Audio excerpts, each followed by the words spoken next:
Elias ghost. Vaskas never imagined that a cup of stale diner coffee would be the thing to end his solitude. For 20 years, he'd been a phantom, a name on the roster of the Asphalt Angels MC, but a man apart from everyone, including himself. He only ever went to the diner because it was empty, but she was always there, a little old woman, fragile as spun glass, who always sat in the corner booth, staring at a faded photograph. At first, he just ignored her, another piece of the dingy scenery. But when the day came that her quiet grief turned into public, terrified confusion, something inside the biker broke. The staff was cruel, her bank card was useless, and she was utterly lost. What he discovered clutched in her hand wasn't just a photo. It was a key to a forgotten past, a local hero betrayed, and a promise broken by the very town that claimed to honor him. To save her, Ghost would have to confront the one thing he'd spent his entire life running from: his own past.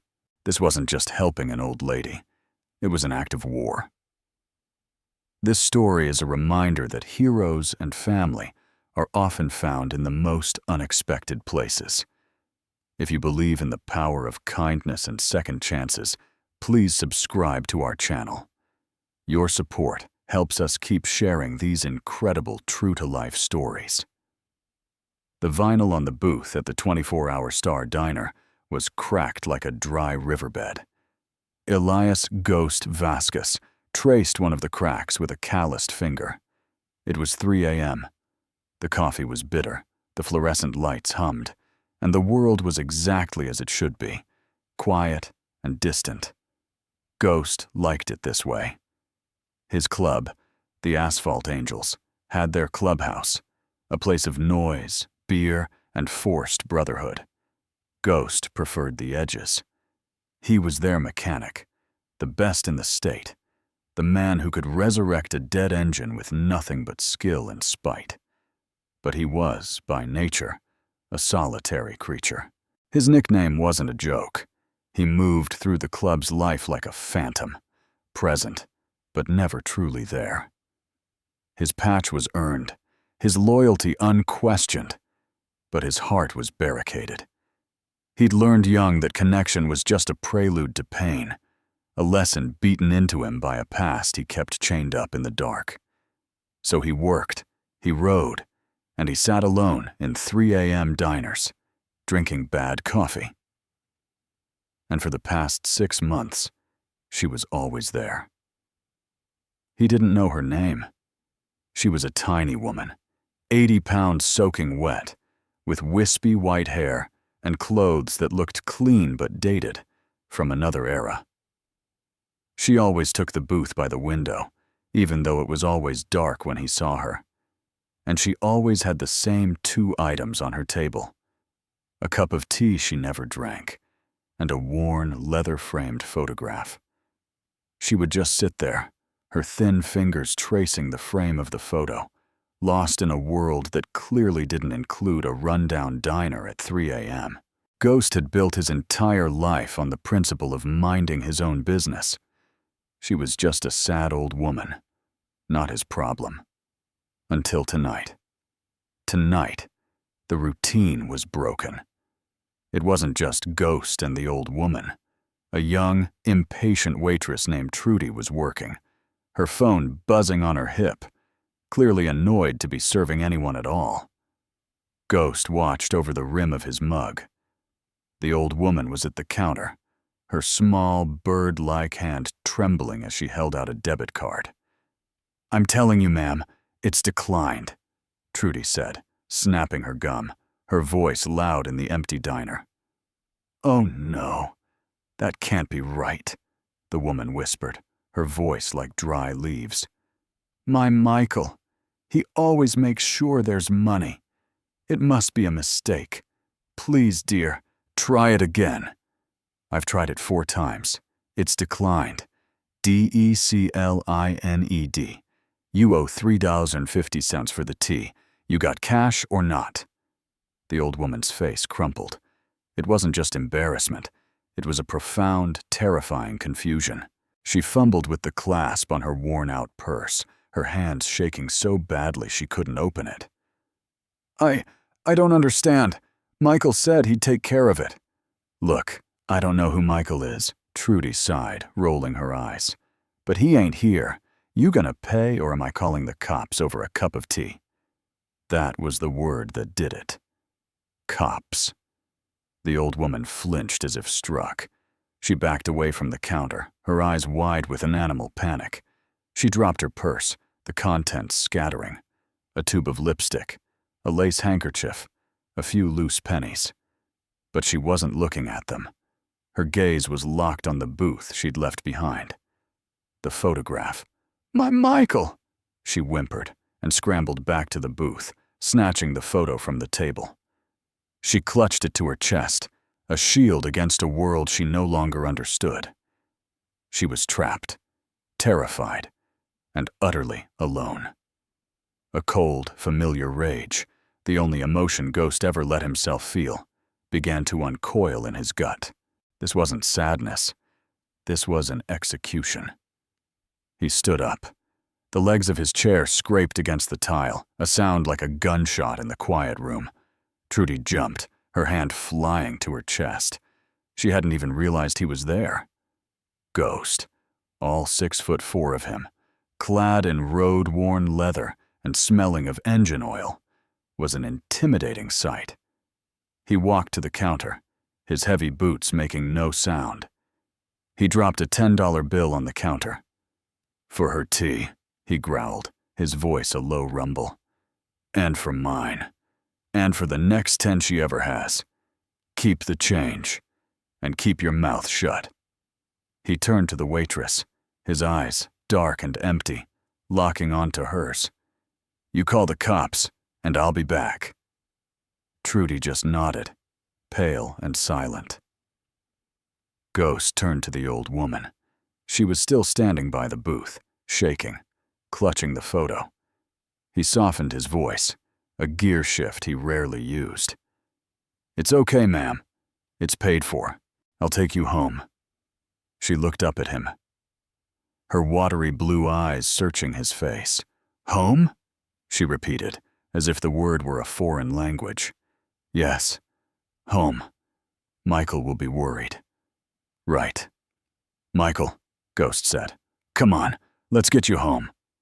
He gently picked up her purse, scooped the scattered items back into it, and placed a hand lightly on her elbow. She felt as fragile as a sparrow. He guided her out of the diner, the bell above the door tinkling softly, announcing their departure into the cold, dark street. His Harley was parked out front, a gleaming black and chrome monster. The woman looked at it, then at him.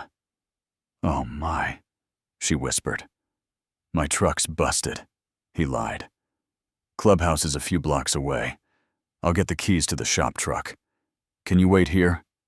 She nodded, but her hand shot out and gripped his leather vest.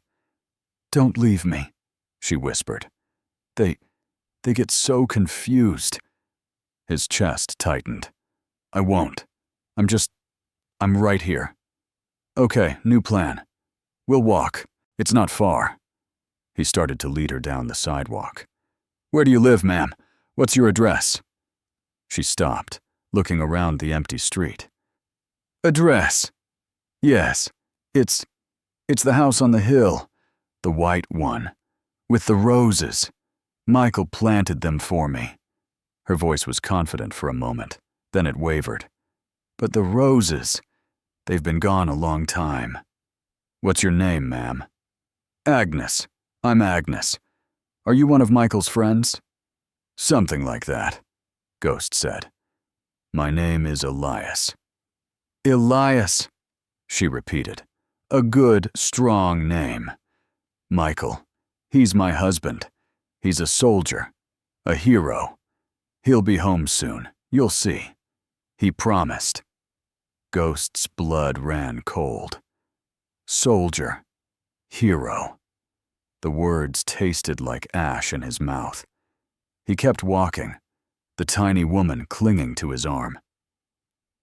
The clubhouse of the Asphalt Angels was a nondescript brick building that used to be a VFW hall. The irony was not lost on Ghost. At 4 a.m., it was mostly quiet, save for a few prospects cleaning and the president, Sledge, counting receipts in the office. Ghost led Agnes through the main doors, past the pool tables and the long bar. The two prospects on duty, barely 20, stopped sweeping, their mouths open, staring at the sight of the club's most notorious loner, gently guiding an ancient woman to a chair. "Get her water, not beer. Water," Ghost commanded. They scrambled. He left her sitting at a table and strode to the office. Sledge was a mountain of a man, with a beard braided into 2 sections and hands like cinder blocks. He looked up, annoyed. "Ghost." "What?" "The books are a mess." "I've got a problem," Ghost said. "What'd you break?" "I've got a civilian in the bar, an old woman." Sledge put his pen down. He'd been president for 30 years. Nothing surprised him. "A lost and found civilian? Ghost, this ain't a bus station. Take her to the hospital or the cops." "I can't," Ghost said, the words surprising him with their intensity. "She's confused. They wanted to call the cops on her at the diner. She's got no money. She keeps talking about her husband, Michael. Says he's a soldier, a hero." Ghost said the word hero with such venom that Sledge leaned back. He knew Ghost's story. Everyone in the club knew the basics. Elias Vaskas was the son of a hero, a decorated Green Beret who came back from Vietnam with a chest full of medals and a soul full of demons. The hero had proceeded to drink his way through Elias's childhood, using his wife and son as punching bags for a war he couldn't stop fighting. The day Ghost turned 16, he'd fought back. He put his father in the hospital. Then he left home and never looked back, eventually finding a different kind of broken family. The Asphalt Angels. Ghost hated heroes. He hated the statues, the holidays, and the lies they told about the men who came home monsters. "So she's delusional," Sledge said, rubbing his temples. "What's that got to do with us?" "She's got this," Ghost said, pulling the photograph from his vest pocket. He'd taken it from Agnes's hand when she sat down, promising to keep it safe. He slid it across the desk. Sledge picked it up. It was an old black and white photo, a young couple. Impossibly young. The woman was Agnes, beautiful and smiling. The man was in a crisp army uniform, his arm around her, grinning. "So? A soldier," Sledge said. "Look at the uniform," Ghost said. Sledge squinted, then his eyes widened.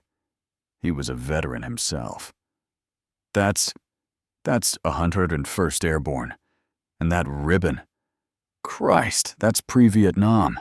Korea." "She said his name is Michael," Ghost said. Sledge stood up and walked out of the office, past Ghost, past Agnes, to the wall at the far end of the bar. It was the Wall of Honor. When the club bought the VFW hall, they'd kept the memorial plaque. Sledge stared at the plaque for a long, silent minute. Ghost and the two prospects watched. "Sledge?" Ghost asked. Sledge turned around. His face was pale. "Her name is Agnes Ayers," he said, his voice quiet. "How do you know?" Sledge pointed to the top name on the plaque, the one reserved for the highest honor. CPL. Michael Mikey Ayers. KIA, 1950. Chosen Reservoir. The entire clubhouse was silent. The woman they'd dismissed as a confused old lady was the widow of the town's greatest war hero, the namesake of the very VFW hall they were standing in. She's been a widow for," one of the prospects stammered. 75 years, Ghost finished, his voice raw, "and she's still waiting for him to come home." The rage in Ghost's gut was now a wildfire. "She's been forgotten. Her card was declined at the diner. Over $3. Sledge's face was grim. "No, not forgotten. Betrayed. I remember hearing stories. The town loved her. For a while. The soldier's angel, they called her. Then, they just stopped. Where does she live?" "She said a white house with roses on a hill," Ghost said. Sledge knew the one. Ayers Hill. The town gave her that house. In perpetuity, the papers said, for her sacrifice. "Let's get her home," Sledge said. They got the shop truck. Sledge drove. Ghost sat beside him, and Agnes sat between them, clutching the photo, which Ghost had returned to her. She seemed calmer now, surrounded by the quiet strength of the two men. They drove through the sleeping town to Ayers Hill, but the house they found was not the shrine Ghost expected. It was dark. The white paint was peeling, the porch was sagging, and the roses were long dead, just thorny brambles. A large, bright orange sign was nailed to the front door. Ghost got out of the truck. He walked up the broken path and read the sign under the beam of his phone's flashlight. "Notice of condemnation. This property is unsafe for human habitation." He felt Sledge come up behind him. "The bank," Sledge said, his voice a low growl. "They foreclosed.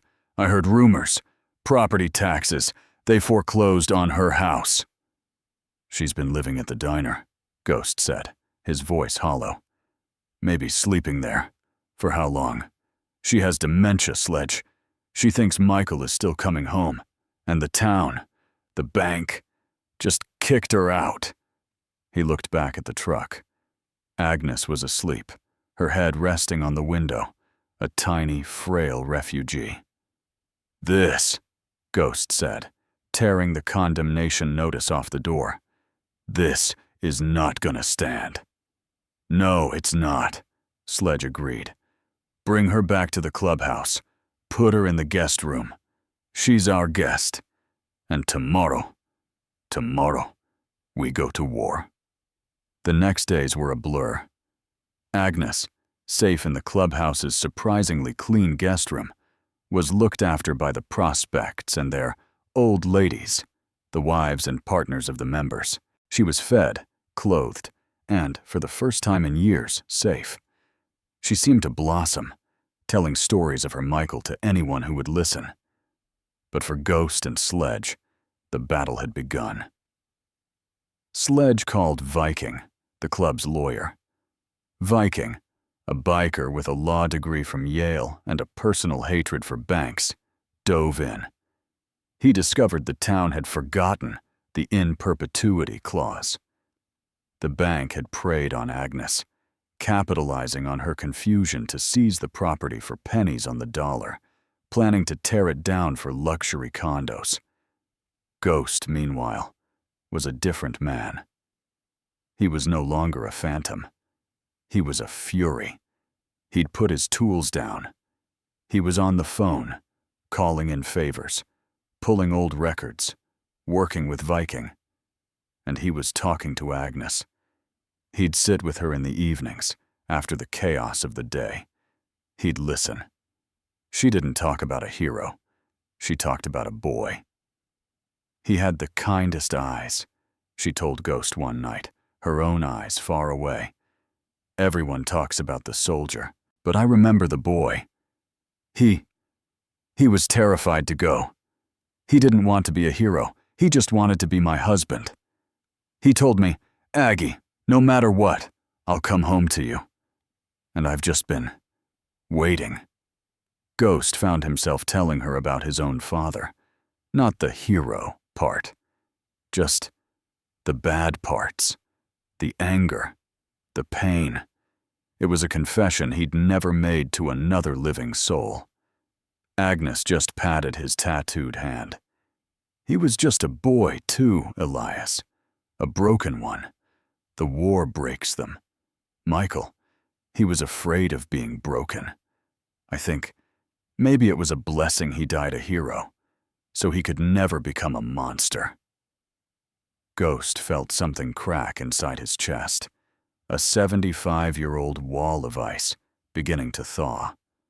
Viking's legal assault was a masterpiece. He didn't just sue the bank, he sued the town for negligence. He leaked the story to the press. Town forgets war hero's widow. Bank seizes home. The public outcry was deafening. The bank, facing a PR nightmare and a lawsuit they couldn't win, folded.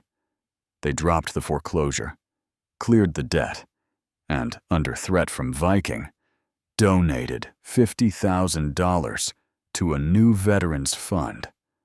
But the house was still condemned. "It's not enough," Ghost told Sledge. "She can't go home to that." "I know," Sledge said.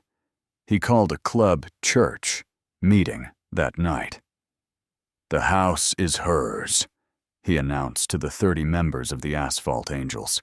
"But it's a wreck. The town failed her. The VFW failed her. We've been drinking in her husband's hall for 20 years, and we failed her. So we fix it," Ghost said, stepping forward. "Not just fix it. We make it a fortress." The club roared in approval. What followed was the strangest renovation in the town's history. The Asphalt Angels descended on the house. Grease, the club's sergeant-at-arms and a union contractor, took charge. They weren't just bikers. They were electricians, plumbers, roofers, and carpenters. They worked with a furious, coordinated rage. They tore out the rot, rewired the entire house, put on a new roof, and installed new plumbing. The club's old ladies handled the inside, painting, hanging curtains, and stocking the kitchen. Ghost was there from sunrise to long past sunset. He wasn't a mechanic. He was a carpenter, a painter, a gardener. He ripped out the dead brambles with his bare hands, and, with the help of a landscaping prospect, planted an entire garden of new, vibrant red roses. He was building a home. He was building her home. He'd forgotten what it felt like to have a purpose beyond just surviving the day. He'd forgotten what it felt like to be tired from building something, instead of just being tired of being. After 3 weeks, it was done. The house wasn't just fixed. It was beautiful. It was a shrine, a fortress, a home. Sledge decided they needed a welcome home party. The entire club, all their families, and even a few sheepish town council members, dragged there by Viking, were gathered on the lawn. Ghost went to the clubhouse to get Agnes. He was wearing a clean shirt, not his cut. "Elias," she said, taking his arm. "Is it time?" "It's time, Agnes," he said. He drove her up the hill in the shop truck. When she saw the house, she put a hand to her mouth. The paint was a brilliant white. The porch was new.